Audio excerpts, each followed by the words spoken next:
देखिए पिछले वीडियो में आपने देखा था प्रश्नावली 10.2 का सवाल नंबर 9। अब इस वीडियो में आपको बताया जाएगा इस प्रश्नावली 10.2 का सवाल नंबर 10 से आगे 10वां सवाल। देखिए क्या कह रहा है।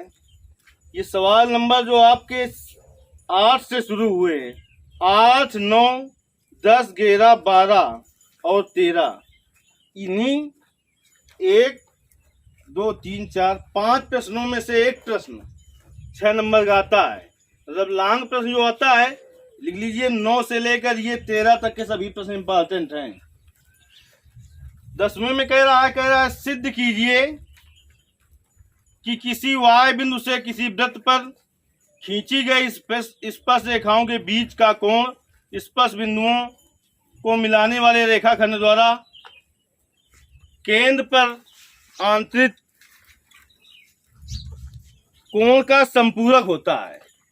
संपूरक कोण किसे कहते हैं बताएगा कोई? जिन दो कोणों का योगफल 180 अंश होता है वे संपूरक कोण कहलाते हैं। जिन दो कोणों का योगफल 180 अंश होता है वे कैसे कोण कहलाते हैं? अगर कह दे पूरक तो उसका मतलब कोटिपूरक से होता है। कोटिपूरक कोण किसे कहते हैं? जिन दो कोणों का योगफल 90 अंश होता है उसे कोटिपूरक कोण कहते हैं। कोटिपूरक या पूरक कोण कहते हैं। जिसका भी पूरक कोण ज्ञात करना हो उसे 90 में घटा के ज्ञात कर लिया जाता है। जैसे थीटा का पूरक कोण क्या होगा? 90 माइनस थीटा। 40 अंश का पूरक कोण क्या होगा? 90 माइनस 40 कितना होगा? तो कितना हो जाएगा? 50। ये बात रही पूरक की, लेकिन हमें इस सवाल में बात करनी है संपूरक कोण की। तो हमने कहा जिन दो कोणों का योगफल कितना होता है? 180 अंश होता है, वे एक दूसरे के संपूरक कोण कहलाते हैं। जिसका भी संपूरक कोण ज्ञात करना हो उसे 180 में घटा के ज्ञात कर लिया जाता है। जैसे फाई का संपूरक कोण क्या होगा? 180 माइनस फाई। 50 अंश का संपूरक कोण क्या होगा? 180 माइनस 50 कितना हो जाएगा? 30। जिसका भी संपूरक कोण ज्ञात करना उसे कितने में बता देना चाहिए? कितने में? 180 में। चलिए अब हम चित्र बनाते हैं।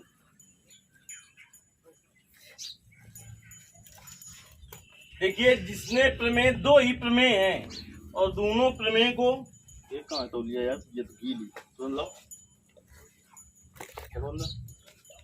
जिसने उन दोनों प्रमेय जो है समझ लिया है तो बहुत ही अच्छी तरीके से प्रश्नावली समझ में आ रही होगी। देखिए प्रमेय, अगर उन दो प्रमेय में से प्रमेय कौन सी आती है सिद्ध करने के लिए बोर्ड पेपर में? दूसरी प्रमेय आती है। पहली प्रमेय का उपयोग है, लेकिन पहली प्रमेय ज्यादा आती है नहीं, उपयोग उसका भी बहुत है। वही है पहली प्रमेय कि वृत्त की स्पर्श रेखा स्पर्श बिंदु से होकर जाने वाली त्रिज्या पर लंब होती है। और दूसरी प्रमेय आपकी है किसी y बिंदु से वृत्त पर खींची गई स्पर्श रेखाओं की लंबाइयां बराबर होती हैं। अगर हम लिख दें प्रमेय 10.1 के अनुसार तो 10.1 प्रमेय आप लिख सकते हैं। 10.1 प्रमेय का मतलब ये है कि वृत्त की स्पर्श रेखा स्पर्श बिंदु से होकर जाने वाली त्रिज्या पर लंब होती है। कहीं पर लिखा मिल जाए इस चैप्टर में प्रमेय 10.2 के अनुसार तो उसका मतलब ये है कि किसी y बिंदु से वृत्त पर खींची गई स्पर्श रेखाओं की लंबाइयां कैसी होती हैं? बराबर होती हैं। चलिए इस सवाल में ज्यादा कुछ है नहीं।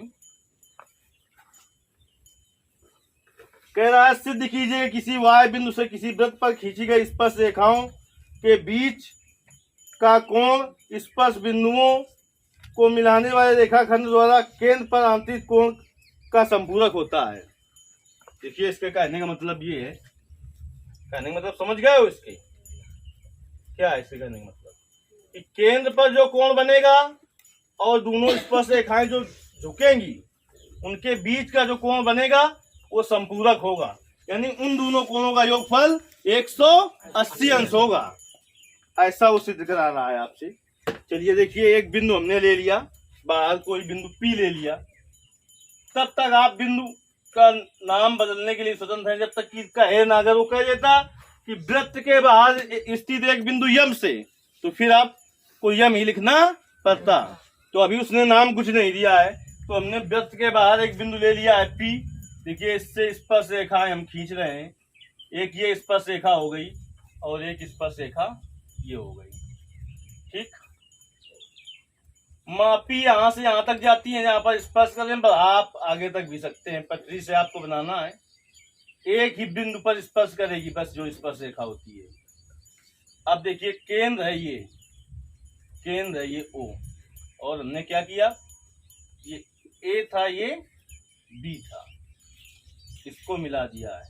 सिद्ध ये हमें करना है कि कोण AOB, कोण AOB धन कोण APB बराबर 180 अंश। बड़ी आसानी से तुम्हें दिखाई पड़ने लगा होगा, नहीं पड़ रहा है दिखाई कि इन दोनों कोणों का योगफल 180 अंश होगा। देखिए कैसे, ये क्या है बेटा, पहले समझ लीजिए फिर हल करते हैं। हल करने के पहले यदि बात समझ में आ जाए तो हम सवाल को बड़ी आसानी तरीके से कर सकते हैं। देखिए कुछ नहीं है इसमें, क्या है, कुछ नहीं है। ये चतुर्भुज है APBO। चतुर्भुज किसे कहते हैं, चार भुजाओं से घिरी आकृति को चतुर्भुज कहते हैं। देखिए 1 2 3 4, तो चतुर्भुज के चारों अंतःकोणों का योगफल कितना होता है, 360 अंश होता है। ये देखिए कोण जो आपका OAP है वो कितने का होगा, 90 अंश का होगा। क्यों होगा, PA स्पर्श रेखा और OA क्या है, त्रिज्या। स्पर्श रेखा और त्रिज्या के बीच बना कोण। इसी तरीके से इधर देखिए OB क्या है, त्रिज्या, और PB क्या है, स्पर्श रेखा। स्पर्श रेखा और त्रिज्या के बीच बना कोण, तो ये 90 का हो गया, ये 90 का हो गया। चारों कोणों का योग रखेंगे कितना, 360। इसका मान 90 रख देंगे, इसका मान 90 रख देंगे, तो इसका योग कितना आएगा, 180 आएगा। और यही तो हमें सिद्ध करना है। अब देखिए जब हमें नंबर लेना है एग्जामिनर से तो थोड़ा हमें कुछ बढ़ा चढ़ा के लिखना होगा, लेकिन ये बढ़ा चढ़ा के मतलब जो सवाल में दिया है सीधे अगर हल कर देंगे वही है। हिंदी नहीं है कि बढ़ा चढ़ा के अगल बगल की व्याख्या करनी है। दिया है फिर सिद्ध करना है, फिर आ जाएंगे हल में। प्रमेय है तो उपपत्ति लिखा जाता है, सवाल है तो हल लिखा जाता है। बात समझ में आई। अब पहले ये भी समझ लीजिए क्या दिया है।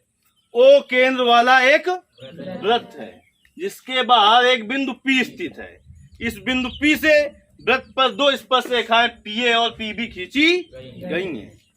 फिर लिखेंगे सिद्ध करना है कोण AOB धन कोण APB बराबर 180 अंश। इतने में कुछ दिक्कत नहीं, दिक्कत ना तो पहले हेडिंग डालते हैं। दिया है, देखिए क्या दिया है। O केंद्र वाला एक वृत्त है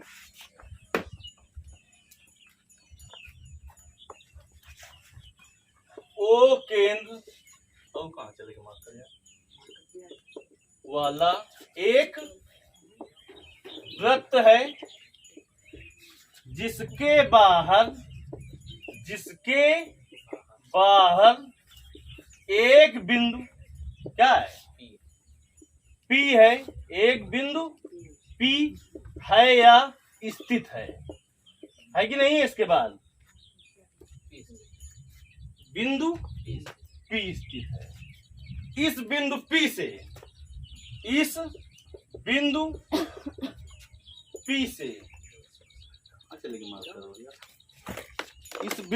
P से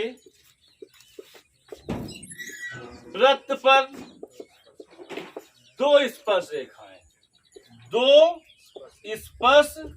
रेखाएं कौन कौन सी खींची गई हैं, PA और PB। PA और PB खींची गई हैं। PA और PB खींची गई हैं। ये दिया है, ठीक। सिद्ध करना है, भाग जाओ।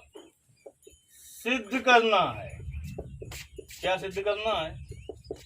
कहता है कि इन स्पर्श रेखाओं द्वारा केंद्र पर जो कोण बनेगा और जहां पर ये दोनों स्पर्श रेखाएं झुकी हैं, कहां पर झुकी हैं, A यहां पर झुकी हुई है। कहां पर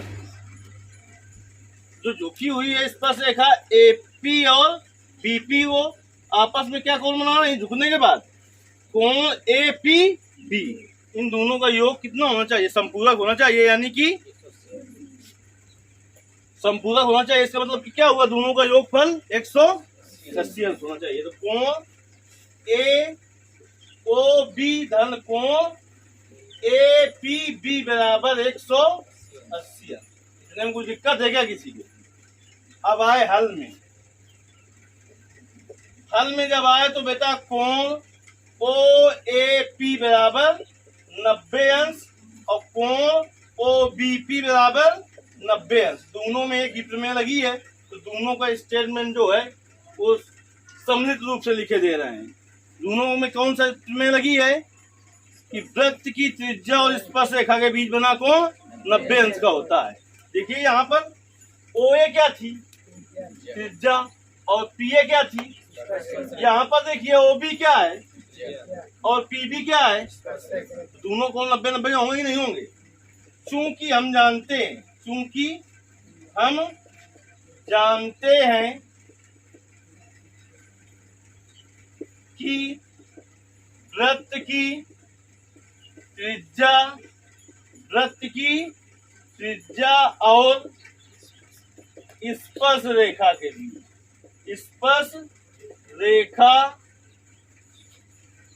के बीच बना कोण क्या अंश का होता है? 90 अंश का होता है। इतने में कुछ दिक्कत नहीं? दिक्कत ना। अब बेटा हमारे चतुर्भुज ए पी बी ओ में